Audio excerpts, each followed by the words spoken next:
आपके अनुग्रह, आपकी दया, प्रेम के द्वारा जो वचन आपने आज हमें दिया है, वचन को पढ़ने के लिए मुझे सहायता दीजिए, मदद दीजिए प्रभु। आपकी आत्मा ज्ञान शक्ति से भर दीजिए। आज जितने जो आपके वचन को सुनने के लिए जगह पर उपस्थित है प्रभु, उस सब वचन को सुनने के लिए स्वयं को तैयार करें, ताकि आपके वचन को सुनकर अपने हृदय में रखकर वचन के द्वारा चल सके। ऐसा आशीष देने वाला यीशु के नाम से हम मांगते हैं, आमीन। मेरे प्रिय जनों, बाइबल के अनुसार आज हम जो सीखने जा रहे हैं उस बातों को आप ध्यान से सुनिएगा। आज का हमारा सीखने का एक सिद्धांत है चढ़ने का अधिकार और चढ़ने का अधिकार। और चढ़ने का अधिकार एक सिंहासन, पॉइंट है सिंहासन। चढ़ने का अधिकार एक सिंहासन। यदि उस सिंहासन पर हम किस प्रकार रहने से चढ़ेंगे, इस बातों को आपको और मुझे इस बाइबल के अध्ययन के अनुसार समझना पड़ेगा। मैं पूछता हूँ, हमारे वाइस प्रेसिडेंट एक 4 विषय को बताए। पहला विषय किसको लेकर बताए? किसी को याद है? मैं नहीं बता दूंगा, बताने से आप लोग को मालूम होगा। पहला जो मनुष्य को किस प्रकार तैयार होना है प्रभु के आगमन में जाने के लिए ना, उस बातों को हमारे वाइस प्रेसिडेंट जॉन देवदास जो बाबू बताए। क्या बातों को बताए? पहला किसको दिखाकर, किसको, क्या सुनने गए थे आप लोग? मीटिंग जो गए थे, क्या सुनने गए थे या लोग देखने गए थे? ज्यादा दिन नहीं हुआ है, आज मेरे ख्याल से 9 तारीख है ना। हाँ, कितने कितने क्या क्या बताए? प्रभु के आगमन में जाने के लिए 10 कुंवारी के बारे, 5 के जीवन की चरित्रता, 5 के जीवन की चरित्रता किस प्रकार था, इस बातों को हमारे वाइस प्रेसिडेंट ने बताए। किस प्रकार बताए? किसी को मालूम नहीं तो मुझे भी मालूम नहीं, मैं क्यों बताऊं भाई? यदि आप लोग प्रार्थना में ध्यान नहीं हो, आप प्रभु में जागृति नहीं हो, आप वचन सुनने में तत्पर जागृति नहीं बनते हो, वचन को अपने हृदय में नहीं रखते हो, तो क्या क्या सुनने जाते हो? आराधना में क्या करने आते हो? एक दूसरे की बात करने या बैठने क्या करते आते हो इस पवित्र भवन में? वचन को सुनना, हृदय में रखना। क्या हमारा हृदय प्रभु के लिए तैयार नहीं है? हम शारीरिक अभिलाषा में हम लोग पढ़ कर रहते हैं। इसलिए पहला बात उन्होंने क्या बताए? 5 कुंवारी कैसे तैयार हुए? पहला मिट्टी को दिखाए, है ना? सही है कि झूठ है? पहला मिट्टी को दिखाए, दूसरा मिट्टी के अंदर क्या है उसको दिखाए। क्या दिखाए? दूसरा क्या बोले? दूसरा क्या बोले? आप लोग लिखे होंगे, नहीं लिखे मेरे को पता नहीं है। क्या सुनने, लिखने वाले भी ऐसे और नहीं लिखने वाले भी ऐसे। दूसरा क्या बताए? हैं? दलदली की मिट्टी, पानी और मिट्टी के साथ रहने वाला मिट्टी को क्या करते हैं? दलदली। उसके बाद तीसरे क्या बताए? पत्थर के बारे में बताए ना। और चौथा क्या बताए? पत्थर के अंदर गहरे में जाओगे तो वहां सोना और चांदी, रूपा, हीरा, मोती, मुक्ता सब मिलेगा। क्या सुनने जाते हो भाई? मैं तो कभी बैठता हूँ, कभी बाहर जाता हूँ। तुम लोग क्या सुनने गए थे? लोग देखने।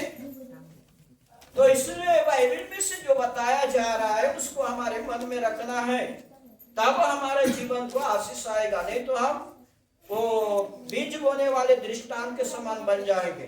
तो मैं प्रति रविवार जो बता रहा हूँ, आपके जीवन में काम कर रहा है नहीं कर रहा है मेरे को पता नहीं है।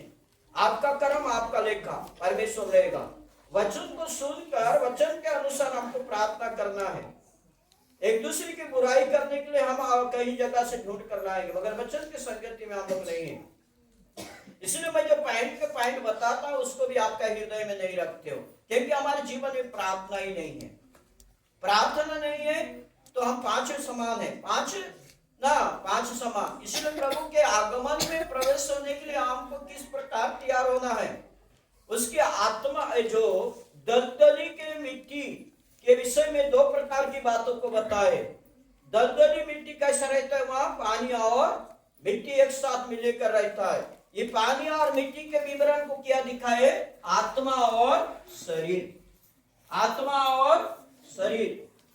आत्मा जो चाहता है शरीर वो नहीं चाहता, शरीर जो चाहता है आत्मा वो नहीं चाहता।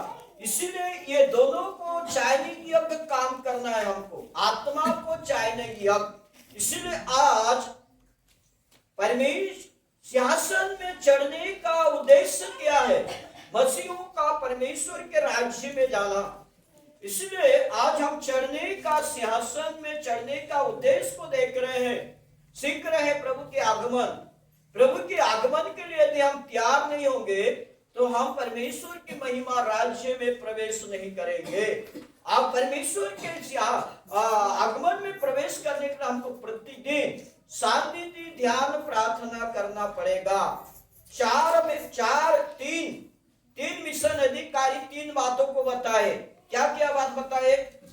मैं भी पूछता हूँ, क्या कि मैं भी हर दिन बोलता हूँ इस सारे बातों को। क्या क्या विषय को बताए? पहला प्रार्थना, दूसरा बाइबल पढ़ना, तीसरा सानिध्य अर्थात ध्यान में जाना। एक विश्वासी के जीवन में 3 बात रहना जरूरी है। पहला प्रार्थना, दूसरा बाइबल पढ़ना, तीसरा सानिध्य में जाना। है कि नहीं? नहीं है तो क्या सुनते हो? बाइबल मिशन कलीसिया और अन्य कलीसिया में क्या फर्क है फिर आपसे और अन्य कलीसिया में?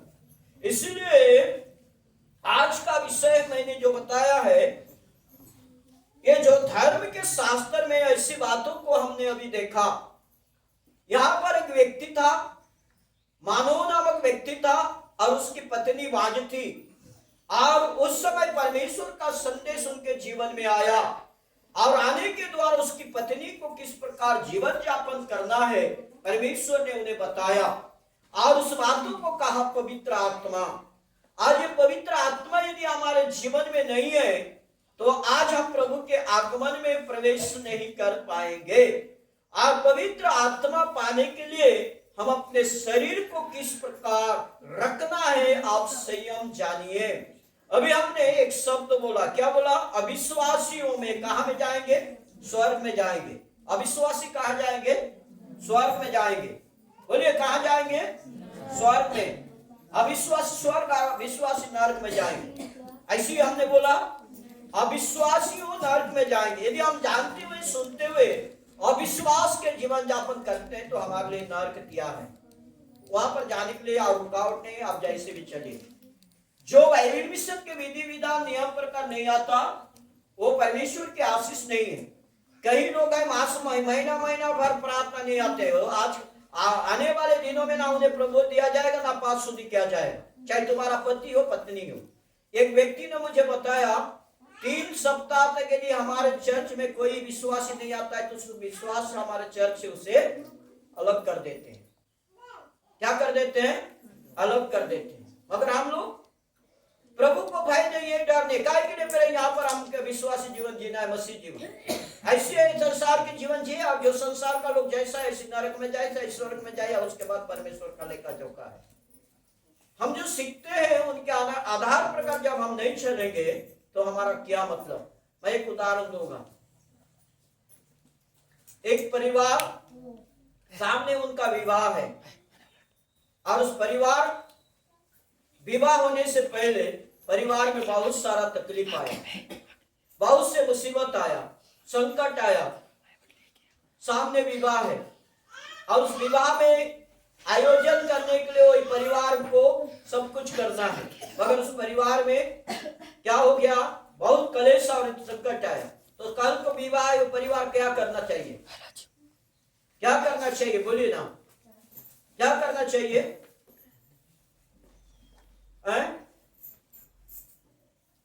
क्या करना है? आप मतलब उदाहरण है, एक परिवार जब कल विवाह है, आज उनको बहुत सारा तकलीफ आया, तब बहुत सारा तकलीफ आया, तो कल की विवाह के लिए उन्हें क्या करना पड़ेगा?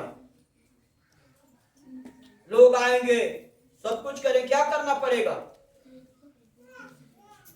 कैसी भी हो उस विवाह के लिए हमको अपने दुखों को भी छोड़कर, अपने कलेश को भी छोड़कर उस विवाह के लिए तैयार होना पड़ेगा। सही है कि झूठ है? हाँ ना हो? सही है कि झूठ है? यदि हम विवाह में पड़े रहें तो विवाह कैसा बनेगा? बनेगा? बनेगा? समझ रहे हो कि नहीं समझ रहे हो? नहीं समझ रहे हो? समझ रहे हो ना? ऐसी हमारे जीवन में घटा। कैसा घटा? 2 तारीख को मीटिंग जाना था। 1 तारीख पत्नी हमारे पत्नी के जीवन में भयंकर बीपी का लो हो गया। बार बार मैं नहीं पूछूंगा, मर जाऊंगा मुझे पकड़। मैंने बहुत प्रार्थना और मन में प्रार्थना किया, चिंता किया। शनिवार 1 तारीख में बाबू को पूछिए, हमने अस्पताल ले गए। इसके विषय को सोचकर मेरे लिए पास्टर और डॉक्टर साहब क्या बोला, मैं इनके लिए चिंता नहीं कर रहा हूं, आपके लिए चिंता की। सोचकर देखिए।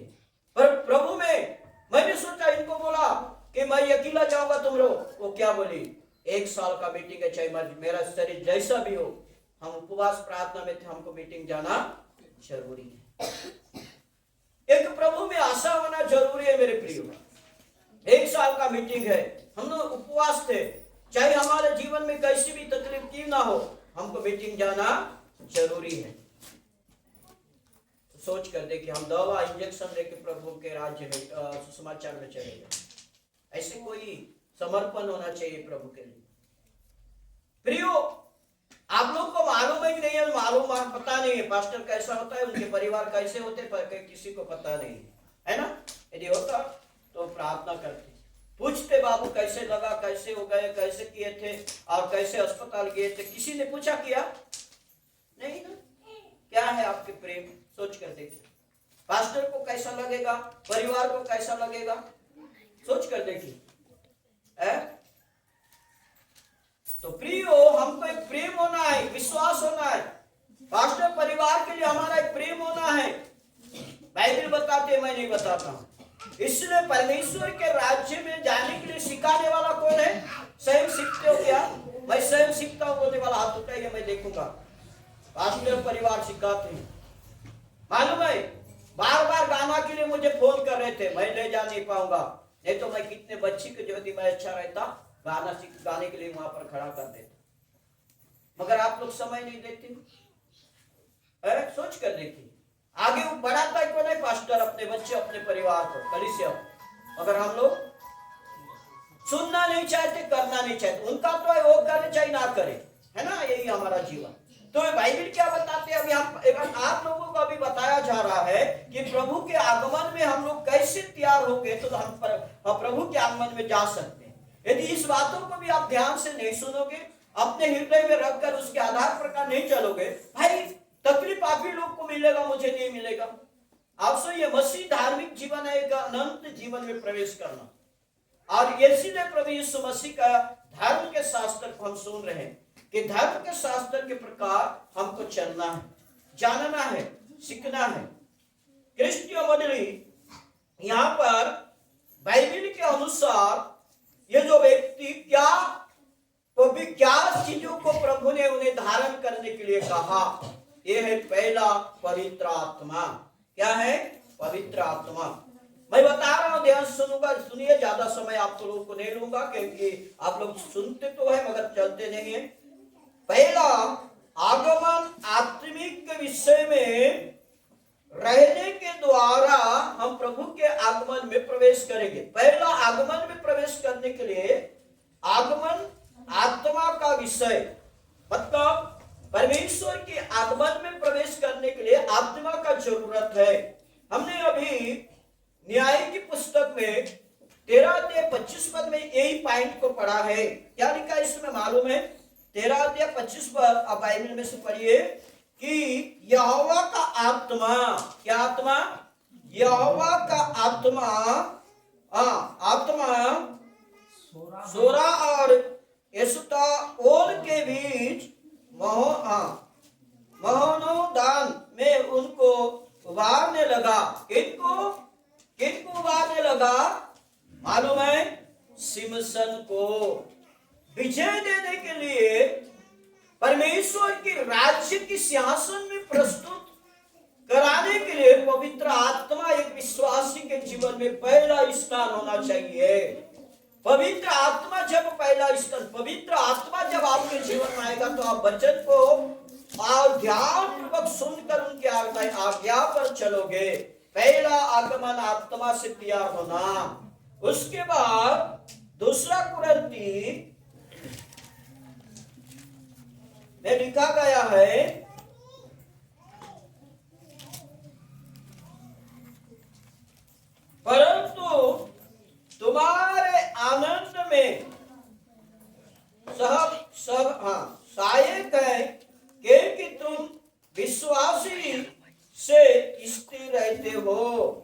दूसरा कुरिन्थी उसका क्रिस्टीय मंडली में बाइबल में लिखा गया है। तो इसीलिए आज आप और मैं परमेश्वर के पवित्र आत्मा में आनंदता परिपूर्ण होना चाहिए। कुरिन्थी के पौलुस इसी प्रकार लिखा गया है, धर्म के शास्त्र अनुसार यीशु मसीह एक छोटा बच्चा को अपने पास बुलाया और बहुत सारे लोग भीड़ थे और भीड़ के बीच में एक बच्चा को बुलाया और एक बच्चा को बुलाकर लोगों को एक बातों को बताया, मैं तुमसे सच सच कहता हूं, यदि इस छोटा बच्चा के समान तुम्हारा मन ना हो तो तुम परमेश्वर के राज्य या स्वर्ग में प्रवेश नहीं कर पाओगे। उसका अर्थ क्या है? पवित्र आत्मा, धर्म आत्मा। छोटे बच्चे के जीवन में निष्कलंक है बच्चा, निष्पाप है बच्चा, और बच्चा में ना ईर्षा है ना कपट है, बच्चा में ना कोई प्रकार की लंड है। ऐसे बच्चे को यीशु मसीह लोगों को बीच में लाकर उन्हें यही सिखाया, पहले तुम एक छोटे बच्चे के समान मन अर्थात पवित्र आत्मा सत्य के आचरण में प्रवेश करो, तब तुम परमेश्वर के राज्य में प्रवेश करोगे, अर्थात प्रभु के आगमन में जा सकोगे ना। ये बाइबल हमें बताती है। इसीलिए क्रिस्टीय मंडली, पवित्र आत्मा हमें आगमन के लिए तैयार करेगा। पवित्र आत्मा हमें प्रभु जब बादलों पर आएगा, यदि हम पवित्र आत्मा के साथ परिपूर्ण हैं, यदि हम सो भी गए हैं, वही आत्मा हमें सोए हुए स्थान से धीरे से उठाकर प्रभु के राज्य में ले जाएगा। इसलिए आत्मा का संचार वरदान पाना आपका और मेरा कर्तव्य है। आत्मा मतलब करने वाला आत्मा नहीं, आत्मा मतलब परमेश्वर की आज्ञाओं को मानकर चलने वाला आत्मा। आत्मा मतलब परमेश्वर के कार्य पर आगे बढ़ने वाला आत्मा। आत्मा मतलब आपको धोखा देने वाला आत्मा नहीं, केवल परमेश्वर की बातों पर मनन और चिंतन करने वाला आत्मा चाहिए। इसलिए जागृत प्रियो, बाइबल में दूसरा कुरिन्थी 5 अध्याय उसका प्रियो बाइबल के अनुसार जब हम देखते हैं, उसका 3 और 5 पद में लिखा है, जीवन के द्वारा मृत्यु को जय, यीशु प्रभु जीवन के द्वारा मृत्यु को जय किया है। आत्मा शक्ति के द्वारा प्रभु मृत्यु को जय किया। क्या लिखा है वहां पर पढ़िए, दूसरा कुरिन्थी 5 अध्याय 3 से 5 पद पढ़िए, ध्यान से पढ़िए। कि इसके पहनने से हम नंगे न पाए जाएं। पवित्र आत्मा को पहनने से हम नंगे, अर्थात अधार्मिकता है नंगे, अविश्वास है नंगेपन, प्रभु की आज्ञा को नहीं मानना एक लंगापन है। आप पवित्र आत्मा को जो पहनेगा वो पवित्रता में सुजित होगा और उसका अधर्म, अभक्ति, लज्जितपूर्ण, अविश्वासिता, एक नंगापन का वस्तु क्या हो जाएगा? ढक जाएगा। हाँ, आप आज मलमल के कपड़ा, अच्छे साड़ी, अच्छे सूट बूट पहन रहे शरीर के लिए है, अगर आत्मिक के लिए होना है पवित्र आत्मा का वस्त्र, और आत्मिकता का वस्त्र है पवित्र आत्मा। हाँ, इससे पहनने से हम नंगे नहीं हो जाएंगे और हम इस डेरे में रहते हुए बोझ से दबे। हाँ, ये संसार का डेरा बहुत सारा शरीर में जो दब है। हाँ, क्योंकि हम उतारना नहीं वरन पहनना और चाहते हैं। शारीरिक को अभिलाषा को हम उतारना नहीं चाहते और पहनना चाहते हैं मेरे प्रियो, शरीर का अभिलाषा को। हाँ, ताकि वह जो मरणहार है हाँ, जीवन में डूब जाए, मरणहार है और जीवन में डूब जाए, जिसने हमें इस बात के लिए तैयार किया है, जिसने आज प्रभु के आगमन में जाने के लिए आपको और मुझे तैयार किया है, वह परमेश्वर है। वो परमेश्वर है। बोलिए हमारा नाम था, वो कौन है?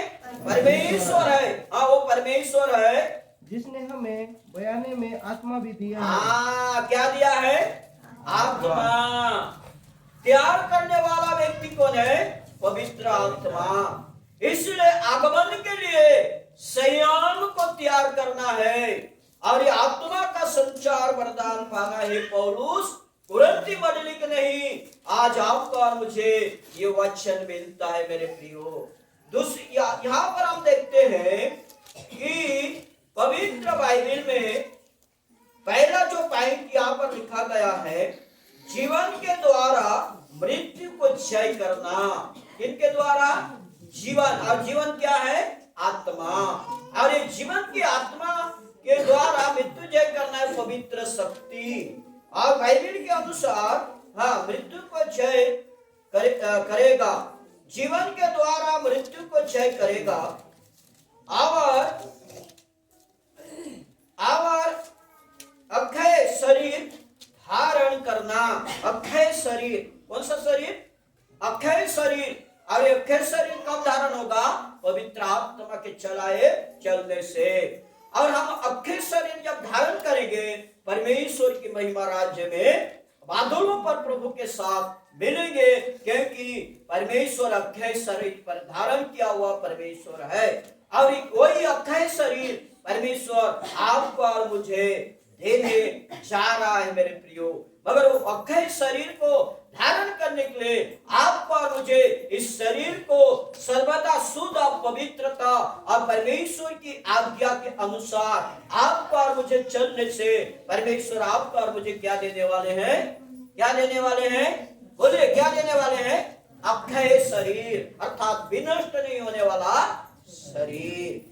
ये शरीर जब हम धारण नहीं करेंगे, परमेश्वर की महिमा राज्य में प्रवेश नहीं करेंगे। ये बाइबल हमें बता रही है। अक्षय शरीर धारण करने के लिए प्रभु का आत्मा का जरूरत है। अक्षय शरीर धारण करने के लिए परमेश्वर का अर्थात पवित्र आत्मा एक विश्वासी के जीवन में क्या है? जरूरत है। ये हमें बाइबल बताती है। दूसरी पॉइंट, पहला हमें आकार बनना है। आकार मतलब उदाहरण तौर में इसमें जब यह आकार कैसा है बाइबल में अनुसार दिखाओ। आकार बनना, आकार मतलब एक चिन्ह बनना है पहला। दूसरा रूप धारण करना। दूसरा क्या करना? रूप धारण करना। दूसरा रूप धारण करना। तीसरा आकृता, माने एक आकृता, पहला आकार, दूसरा रूप धारण, तीसरा आकृता मतलब एक मनुष्य स्वरूप ऐसे होने के द्वारा यह आकृता मतलब इसका आकृति। जब कुछ चिन्ह बनाते हैं और चिन्ह को पूरा उसमें कुछ लगाते हैं तो पूरा आकृतिता मतलब एक सब कुछ बन जाता है। तो प्रभु में पहला चिन्ह बनना, दूसरा आकार बनना, आकार, दूसरा रूप बनना, तीसरा स्वरूप बनना। क्या बनना? स्वरूप। और स्वरूप बनना किनके लिए? परमेश्वर की आत्मा के लिए, ये जगत के वस्तु के लिए नहीं। इसलिए क्रिस्तीय मंडली बाइबल के अनुसार 14 आगमन के लिए सब कुछ तैयार होना है। किनके लिए तैयार होना है? आगमन के लिए। यदि आप आगमन के लिए तैयार नहीं बनोगे, परमेश्वर के राज्य में प्रवेश नहीं कर पाओगे। इसलिए हमारे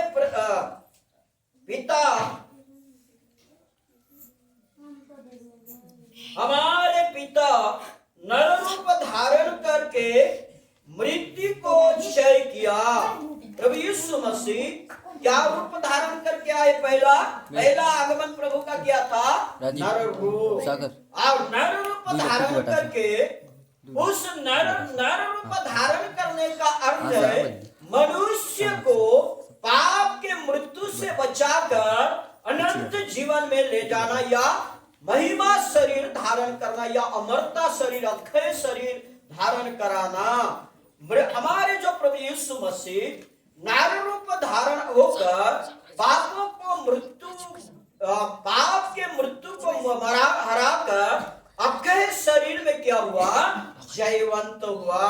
उन शरीर में जयवंत हुआ अक्षय शरीर। वही शरीर आज नर लोगों के लिए वो तैयार किया है। इसलिए उस शरीर को धारण करने के पहले हमको क्या बनना है? आकार बनना है।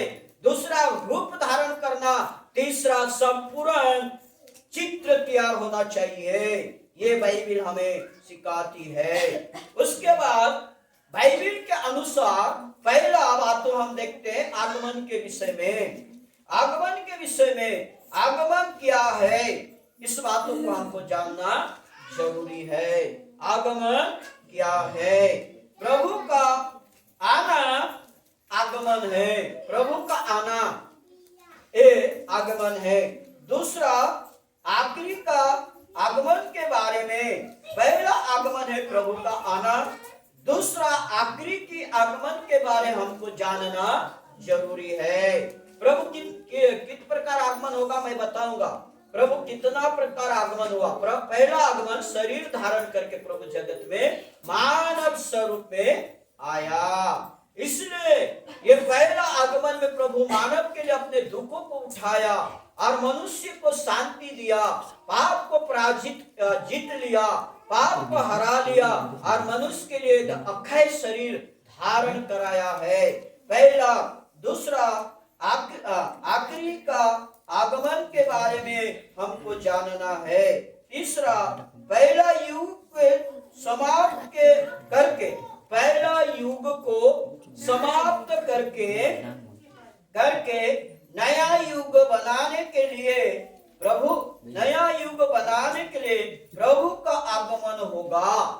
ठीक है।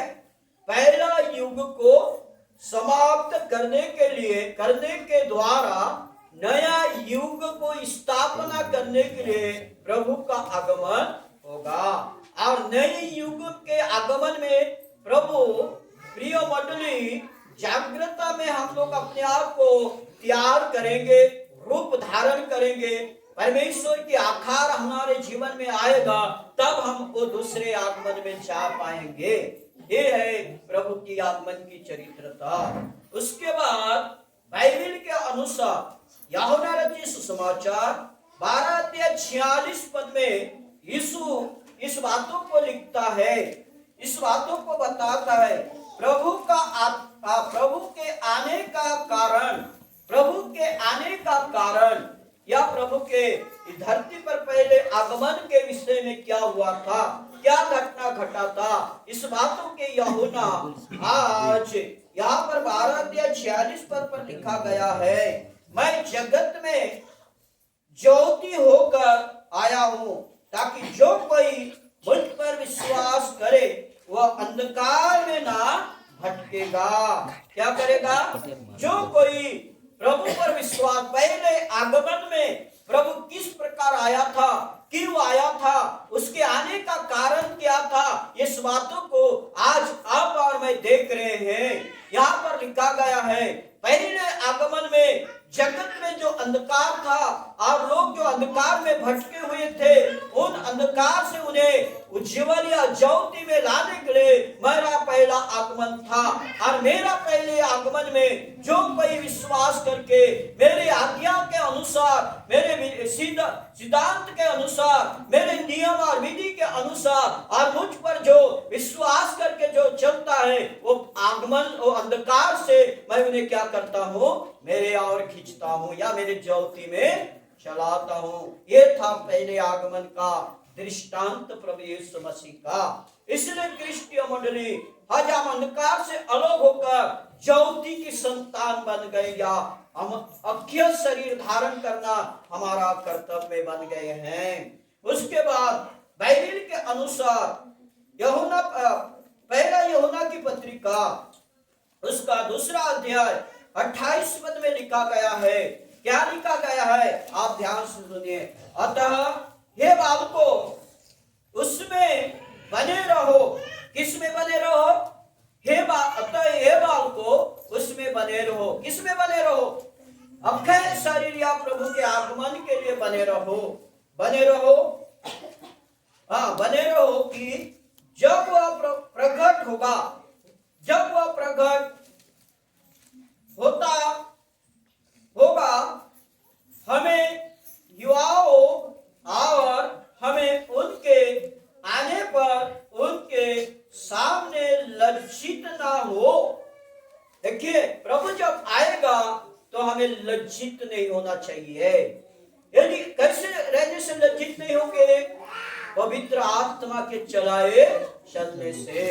पवित्र आत्मा के चलाए चलने से हम कौन सा देह धारण करेंगे? कौन सा देह रूप धारण करेंगे? अक्षय शरीर, मतलब विनष्ट नहीं होने वाला शरीर। और विनष्ट नहीं होने वाला शरीर धारण करने के लिए इस शरीर को हमको सर्वदा पवित्र आत्मा के मंदिर के स्वरूप में तैयार करके चलाना पड़ेगा। ये है आगमन के लिए तैयार होने का वाक्य। ये है परमेश्वर की सिंहासन पर चढ़ने का वाक्य। इसलिए बाइबल मिशन कलीसिया आज आप और मैं जो वचन को सुनते हैं और वचन के आधार प्रकार नहीं चलते, परमेश्वर के राज्य में प्रवेश नहीं कर पाएंगे। जहां धर्मशास्त्र में हमने अभी पढ़ा पहला कुरिन्थी उसका पहला अध्याय 22 पद में जो पढ़ा है, क्या लिखा गया है उसमें? पहला कुरिन्थी दूसरा कुरिन्थी पहला अध्याय 22 पद। जिसने हम पर छाप भी कर दी है, जिसने हम पर छाप, मतलब उनका चिन्ह जो लगा दिया है, और बयाने में आत्मा को हमारे मनों में दिया। बयानों में मतलब शब्द के द्वारा उनका आत्मा को हमारे हृदय में दिया है। इसलिए हमारे भक्त पिता ने गीत गाया है, प्रभु करो आत्मा आसन तुम्हारे दया रे, वास करतो सारा जीवन परमेश्वर के आत्मा के लिए अपने शरीर को तैयार करना है मेरे प्रियो। और यदि हमारा शरीर को तैयार नहीं करेंगे, आगमन क्या है हम जान नहीं पाएंगे। आगमन क्या है हम उसको नहीं जानेंगे। और आगमन को जानना है, आगमन के लिए प्रस्तुत होना है, परमेश्वर के महिमा राज्य में जाना है, तो हमें क्या चाहिए? क्या चाहिए? पवित्र आत्मा। क्या चाहिए? पवित्र आत्मा।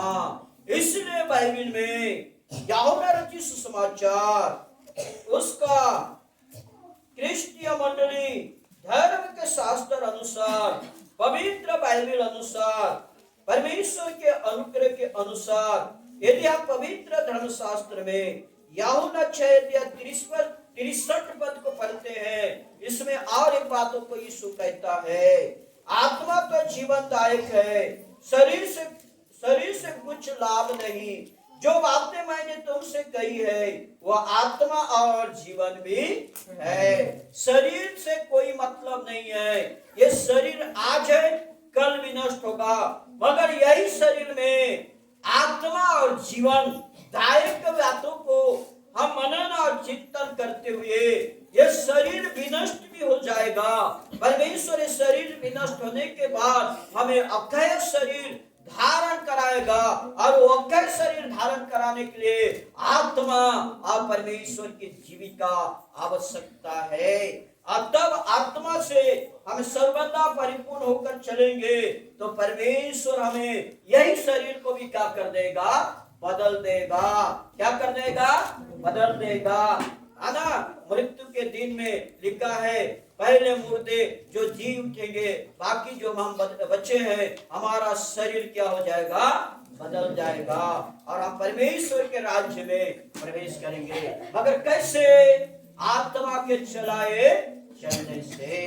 तो प्रियो, इसलिए आज जो प्रभोज भी है वो शरीर के भी पहला आत्मा का लिए है और दूसरा शरीर के लिए है। इसलिए प्रभु का धन्यवाद हो कि ये वचन को सुनकर चलने के लिए प्रतिदिन प्रभु सानिध्य, प्रतिदिन वचन पढ़ना, प्रतिदिन प्रार्थना करना, ये सौभाग्यता और प्रभु की आगमन के लिए तैयार होने का सौभाग्यता शक्ति प्रभु हम सबों को दान करे। आमीन।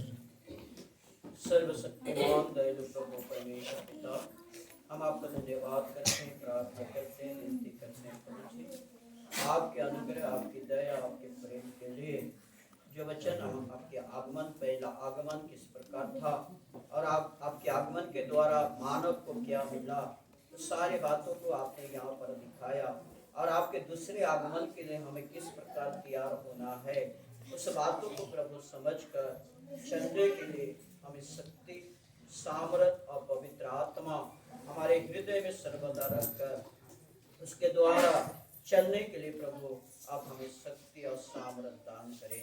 हर एक बातों के लिए हम आपका धन्यवाद करते हैं और वचन के माध्यम आत्मा शक्ति वरदान देकर चलाने वाला यीशु मसीह हर एक के जीवन में ये आत्मा का वरदान देकर चलाइए बोल के प्रभु के नाम से निवेदन करके मांगते हैं। आमीन।